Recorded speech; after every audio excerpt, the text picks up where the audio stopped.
Ikaduha nga Domingo sa Kwaresma, atong nadungog ang mga pagbasa labi na sa atong ebanghelyo kining pagkausab sa panagway. Nya ang pangandoy sa tao nga dunagyoy kausaban. Ang pangandoy sa tao nga something better to happen sa atong kinabuhi. Mabitaw nga sa atong pagpuyo maningkamot gyud ta. Maningkamot ta pagpangitag panginabuhian, maningkamot ta to build up relationships with one another. Naningkamot ta para sa kaugmaon sa mga kabataan sa atong pamilya. Naningkamot ta para sa ugma damlag na atay makuot kung naa natay panginahanglan sama sa mga panginahanglan sa health ug uban pa nga mga panginahanglan nato. So, pangandoy gyud nga something better. Unya kanang something better dili na mahitabo in a magic. Nagka nga sana kanang mausab ko sa akong bisyo. Sana gusto ko nga bag-uhon akong kaugalingon. It will never happen in a magic. Kinahanglan mo sakripisyo, kinahanglan ang pagpugong, kinahanglan ang pagpanton sa kaugalingon. Mao man nga katong tan-aw ng mga pagbasa karon giyatagan kita og mga inspiration. So sa unang pagbasa sa basahon sa Henesis, nakita nato, nadungog nato ang istorya sa pagtawag sa Ginoo kang Abraham. Si Abraham nagpuyo uban ang iyang ginikanan dito sa Ur. Pagkahuman, kini sila nga mga pamilyaha, gitawag na tog polytheist. Gitawag nga, daghan silang mga gods and goddesses nga gituuhan. Apan here is Yahweh. Si Yahweh mitawag kang Abraham. Abram, no? Pagkatapos, pagtawag niya, mingon siya nga, Abraham, biyai ka ng imong nasod. Og lakaw ngadto sa nasod nga akong ihatag kanimo. Musa, si Abraham, mibiya sa ilang nasod, milakaw.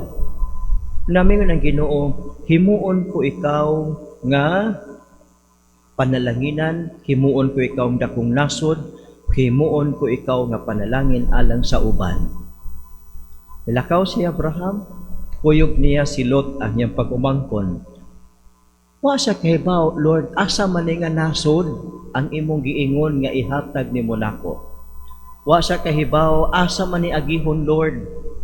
Basta ingnan lang sa Ginoo, biyae ang imong nasod, imong pamilya, biyae ang imong katawhan, ug lakaw ngadto sa usa ka nasod nga akong ihatag kanimo. Mao nagiingon sa Ginoo. Unya si Abraham isunod. So mga igsuon, kana bitawng gitawag nato nga ang pagsalig sa Ginoo o ang pagsunod sa iyang kabubuton gikinahanglan gayud. Pagsalig, pagtuo kaniya, o pagsunod kaniya, gikinahanglan kayod. Si Abraham, wa mangutana, Lord, usaning nasura, imong ihatag nako. Lord, asa ni dapita? Lord, unsa may naa didto? O Lord, unsa kanon sa akong pagbiyahe? Pila man ni ka adlaw, pila man ni ka tuig, pila man ni ka kikinahanglan, Lord. Dahil sa ato, mga Pinoy, kay grabe kayo mo kadagang pangutana. Everything we would like to ask, what, when, where, how, why. We ask that questions. But this Abraham, when commanded by God, go, milakaw siya. So, gipakita ka nato, kanang kita nga ang pagtuo niya sa Ginoo, ang iyang pagsalig sa Ginoo, o ang iyang pagkamasinugtanon sa Ginoo. Ang Diyos is a God of goodness. And this God has a plan, a better plan for all of us. And this God will never bring us to damnation. Instead, this God desires always to bring us to salvation, to bring us to blessings, to bring us to prosperity. So, nindot ang ipakita ni Abraham kay siya misunod, no? Misunod siya. So, mao ko ni ang ani atong kinabuhi nga we are reminded first to trust in God, to have faith in Him, and to obey Him. Sometimes we don't know, Lord, what is happening in my life. Lord, nganong ingon ani akong kasinatian.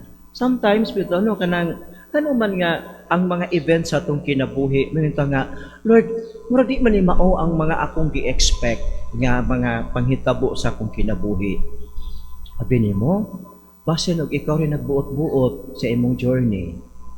Pagta nga, one time niya sa katao, sige, so this is a mall, danghag bang pod. So sa mall ito, saka sa taas. Natinga sa kay ngano maning ang mga tao palugsong man ako pasaka man ni agi di siya sa kanang exit. Pasaka wa siya moagi sa entrance pasaka.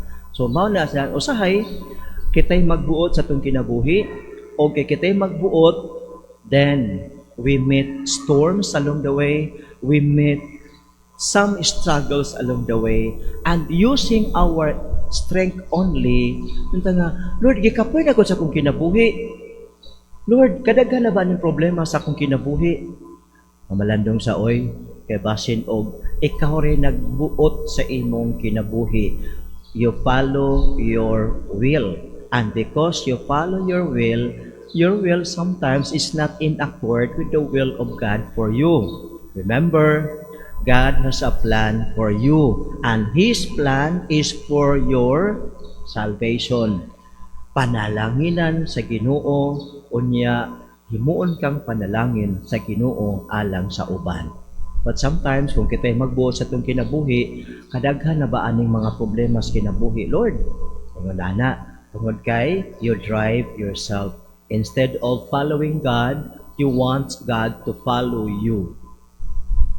So, tan-awon nga, ang tao nga musunod sa kabubuton sa Ginoo, siya panalanginan, siya mamahimong panalangin ngadto sa uban. So, sa Abraham, naglarawan ka nato sa atong invitation sa panahon sa Lent.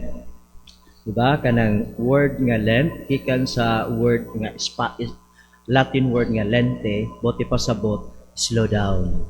Slow down. Kaya basin sa imong kapaspas, ikaw na mo ay nag-drive sa imong kaugalingon, and God is nowhere in your ride.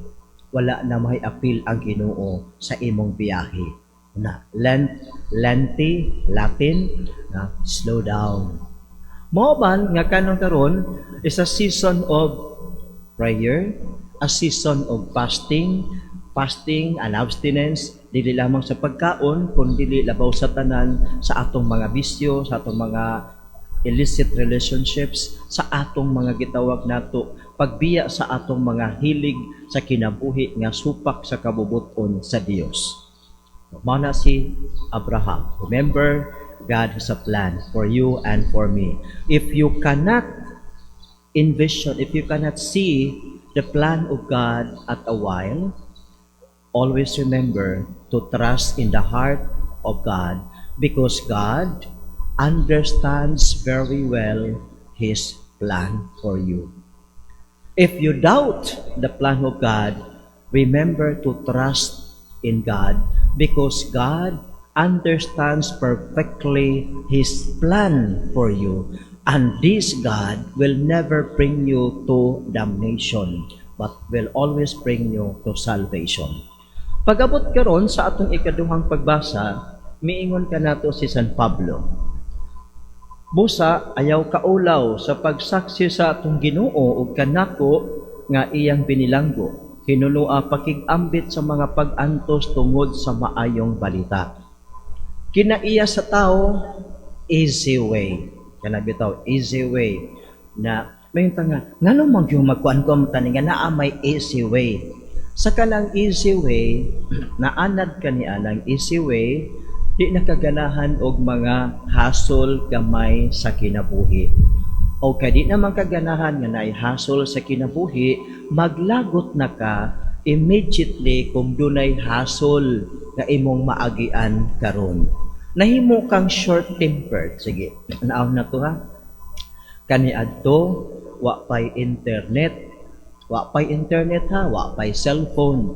Ang mga tao, strong kaayo ang ilang bonding, relationship sa pamilya o silingan. Ngano man, face-to-face, manag-istoryahay.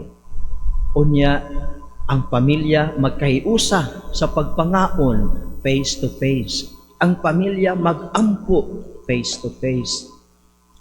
Karon nga naanay cellphone, naanay internet, di na magkadungan halos sa pagkaon. Di na magkakitaay halos sa pag-ampo. Or ang pamilya, wa na gyud mag-ampo. Maampo na lang kung musimba o muapil sa Via Cruces o muapil o rosaryo. Pero sa panimalay nga Pilipinhong Katoliko, mag-ampo sa balay. Pamilya naa. Mao bitaw tong sa una, sitsitanta ni tatay o ni nanay pagka alas 6 sa gabi kay kita papaulion kay mag-ampo na ta. Human sa pag-ampo, mangaon na ta. Karon, o sa may anak, mangaon na ta. Wait lang ma, una lang mo ma. Di na nato makita nga naman naana tay mga gadgets. Wa ko maingon nga something bad ang gadgets ha, but if we do not take a meticulous look at this, we will be separated and isolated from our own families. Pagkatapos, sa una nga typewriter, pa taon to no, pa computer, pa internet, di man ta masuko. Karon kung mawa ang internet, maglagot na ka. Mawa og pipila ka oras, masuko na ka, ma-high blood na ka. Daw, you cannot live without internet at this time. And that is something that we should look into ourselves, especially at the time of Lent. Sakripisyo. Mawagtang lang ang internet o na magdaot-daot ang kanang data, dili mo function, suko na ka. Wa kay load, suko na ka. Makaagwanta pa ka nga wa kay sudan, kaysa wa kay load. Una, ang imong kwarta, ipalit ni mong sudan, ipalit ni mong load.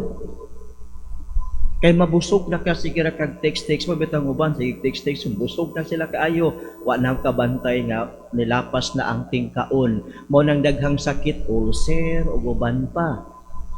Ingon na bitaw, kay nga naman, kinaiya. So, ingon si San Pablo, pagpakigambit sa mga pag-antos tungod sa maayong balita. Daghang gikinahanglan, apan ang tao dili ganahan mo sakripisyo. Remember, without sacrifice, there is no success. Without sacrifice, no glory. So mauni nga, painom kumanta sa panon sa Lent nga, ayaw pagkaulaw sa pagpakigambit sa pag-antos tungod sa maayong balita. So ang kinaiya, tanaw na to, nga, ang ako bang kinaiya karon, affected ko, kung wala na kining mga butanga. Kaya nga itong kalipay karon, ana-ana sa mga butang, wala na sa Ginoo. Kung ang imong cellphone mabiyaan sa inyong balay, balikan yun nimo. Pero ang imong Bible o ang imong rosary mabiyaan, pasagdan ragyod na nimo. Muli naman ko unya na natana, ang cellphone di pwede. Sa una, nakanabuhi man ta nga way cellphone. Nabuhi man ta og malipayon man ta nga walay cellphone. Karon ang cellphone nakatabang apan usab kini nakadaot tungod kay ang kinaiya more emphasis on using these gadgets without fasting and abstinence, nalayo ang relasyon sa usag-usag. Imbis nga makatabang para ma-closer ang relationship sa tao, tanawa mag-istoryahay sila. Sige, naglakaw, nag-cellphone niya, ang akong isulti, akong i-text sa iya, nagtapad baya gyud mi pagpanglakaw. Ana bitaw? Mo ni karon ang katong tan-awon nga message ka nato si ining atong mga pagbasa sa second Sunday of Lent. Una pag-abot nato didto sa gospel karon, gidala ni Jesus si Pedro, si Santiago, si Juan dito sa taas nga bukid. Tungod kay kining mga tawhana, tanan siya mga tinun-an pag-ingon ni Jesus nga moadto ko sa Jerusalem, daabot dito dakpon ko, taralon ko, patyon ko, ilansang ko sa krus, apan sa ikatulo ka adlaw mabanhaw ako. Nasubo sila pag-ayo, kang ilang nakita ang kamatayon, wa na sila makadungog pag-ingon nga mabanhaw ako sa ikatulo ka adlaw. Mabita na sa ato karon no kanang when we engage into something to do, kung makita nato nga naay problema, atras ta. Wa nato makita what is beyond these struggles. Wala to makita nga okay na kay gitawag na pag-antos. Apan unsa may luyo ani? Unsa may naa sa likod aning pag-antos? Dili na ta kakita. Atras na ta. Sige, usa sa mga kinaiya karon sa atong young generations karon, mao ni kinaiya nga kani ganahan ko ani nga kurso mo enroll ko. Unya karon pag-abot og second year kay naa man lisod nga subject, lisod ni kaayo, di ko sabot yun na. Unya negative na ang atong pagtan-aw, ang atong pag-huna negative na kaayo, the more that your mind stops to understand. So mao ni nga shift og another course, balhin. So, unya pag-abot ako dito na lang po difficulty, so daghan sa atong mga young generations nga keep on jumping, shifting to another course hangtod dili makagraduate. Ngano man, usay ko lang, sakripisyo and seeing what is beyond that obstacle. Seeing beyond what is in that obstacle nga atong niya. Kaya ato na-focus sa matos problema. Unya, gi-focus sa problema, gi-expand na to ang problema, the problem becomes so big for us. Mo po res mga magtiayon, gamay rang away ang sinugdanan. Then, mag-away bitaw mo, maura ni inyong bikil ha. Inig-away ninyo, mudako ang inyong panag-away. Ngayong mga naman, imong gikalkal kadtong mga past mistakes, imong giukay, imong gikabot pag-usab, kani adto, ikaw niya na. Wa ninyo gitan-aw, what is behind these struggles nga inyong naagian? So, you are called to review and return to your first word. So, yung first word, itong mga magdaayon, I love you. Ano yung first word? Wa mo moingon, I hate you. Return to your that. That is an invitation. So, mao ni kang tanaw na to ba nga? Bitaw no, ang mga tao karong panahon na, di nagyud ganahan magsakripisyo. Pero ganahan tangan ay success, ganahan tangan ay happiness. But without sacrifice, happiness will never happen. Mabitad tungod kay dili man mahitabo na ang dunay mga kwarta, ang dunay mga influensya kanang ilang mga project kintahay, mga projects, lain ang pahimuon and then they claim the credit. Daghang pugog dahibaluan kay daghang mamboy mo share nga even kanang naa sa mga naanan mga nagtrabaho pahimuon sa ilang boss og something like this or ang ilang boss pahimuon ang naas o boss og ingani and then i-submit sa ilang boss ito sa higher ups unya i-claim niya ang credit. We don't like to sacrifice but we want to achieve something and that is evil. Mo bitaw na karon nga we are reminded.